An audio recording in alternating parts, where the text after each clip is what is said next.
लोकसभा चुनाव 2024 का 7वां अंतिम चरण 1 जून को है।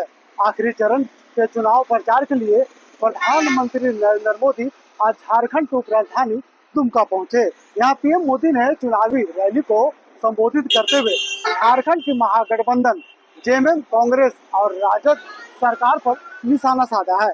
क्या कुछ कह रहे पीएम मोदी, चलिए हम आपको सुनाते हैं। बेशर्मी के साथ धमकी दे रहे हैं और क्यों हटाना चाहते हैं, ताकि फिर से आना है घोटाले करने का मौका मिल सके। मैं जरा आपसे पूछना चाहता हूं, क्या ये घोटाला करने देंगे? क्या घोटाला करने देंगे? क्या आप इंडी वालों को गरीबों का हक लूटने देंगे? क्या पूरी ताकत से बताइए, लूटने देंगे क्या? साथियों, जेएमएम और कांग्रेस झारखंड को हर तरह से लूट रहे हैं। आप देखिए, यहाँ इतने खूबसूरत पहाड़ है, लेकिन झारखंड की चर्चा ये खूबसूरत पहाड़ों से नहीं हो रही है। झारखंड की चर्चा नोटों के पहाड़ के लिए हो रही है। कहीं नोटों का पहाड़ 19 करोड़, कहीं नोटों का पहाड़ 35 करोड़, कहीं नोटों का पहाड़ 300 करोड़।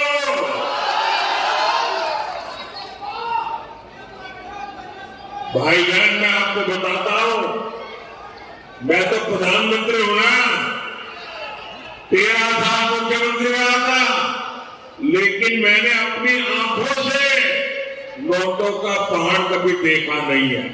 पहली बार टीवी पे देखा कि कितने बड़े मगरमच्छ है। आप देखिए, जेएमएम कांग्रेस वालों के यहां नोटों के पहाड़ पकड़े जा रहे हैं। ये पैसा कहां से आ रहा है? ये पैसा आ रहा है शराब के घोटाले से। ये पैसा आ रहा है करोड़ों रुपयों के टेंडर के घोटाले से। ये पैसा आ रहा है खान खनीज खनन घोटाले से।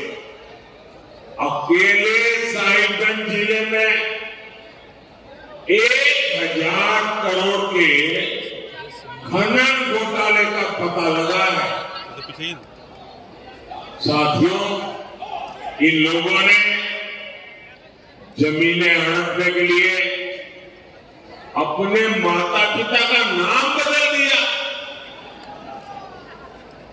अब गरीबों, आदिवासियों की जमीन कब्जा की जा रही है। सेना, हर कोई जिसका सम्मान करते हैं, इन लोगों ने सेना तक की जमीन को उसको भी लूटा। आपको झारखंड को इन लोगों से मुक्ति दिलानी ही होगी। एक बड़ा संकट घुसपैठियों का हो गया है। हमारा ये संविधान प्रणयन तो बहुत ज्यादा घुसपैठियों की चुनौती से जूझ रहा है। इसका परिणाम क्या हो रहा है? कई इलाकों में आदिवासियों की संख्या तेजी से कम हो रही है और घुसपैठियों की संख्या बढ़ रही है। आदिवासियों की जमीनें घुसपैठिए कब्जा कर रहे हैं कि नहीं कर रहे हैं? साथियों, हमारी आदिवासी बेटियां घुसपैठियों के निशाने पर आई है कि नहीं आई है? बेटियों की सुरक्षा खतरे में पड़ी है कि नहीं पड़ी है? बेटियों का जीवन खतरे में है कि नहीं है? 50-50 टुकड़े करके बेटियों की हत्या हो रही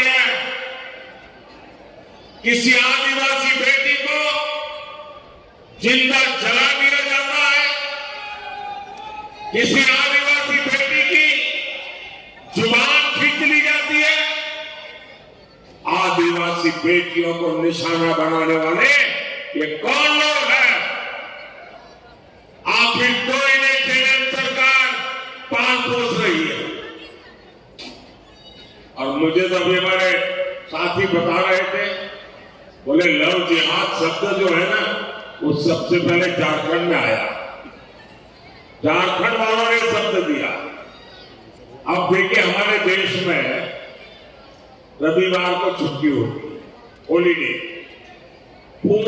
जब अंग्रेज यहां राज करते थे तो ईसाई समाज हॉलीडे मनाता है, पवित्र दिवस।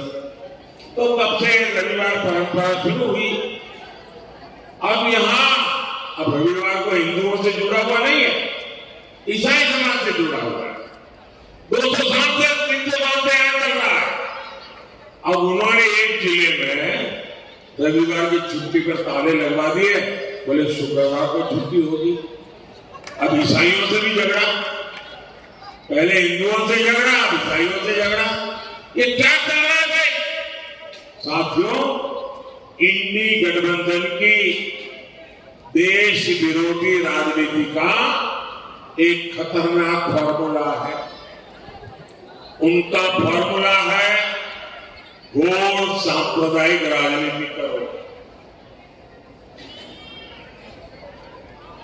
घोर तुष्टीकरण की।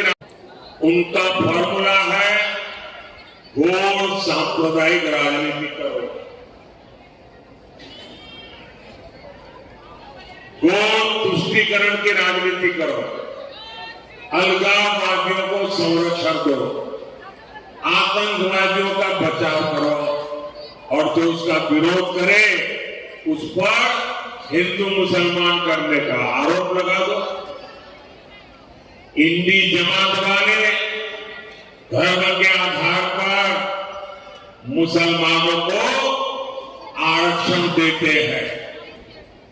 मोदी कहता है मैं एससी, एसटी, ओबीसी को जो आरक्षण मिला है, बाबा साहब आंबेडकर ने जो अधिकार दिया है, भारत के संविधान ने जो अधिकार दिया है, एससी, एसटी, ओबीसी का आरक्षण की रक्षा करने के लिए मोदी जान की बाजी लगा देगा। और मैं इंडी गठबंधन वालों को कहता हूं, जब तक मोदी जिंदा है, आप आदिवासियों का, दलितों का, पिछड़ों का, अति पिछड़ों का आरक्षण छीन करके मुसलमानों को वोट जिहाद करने वालों को नहीं दे सकते हैं।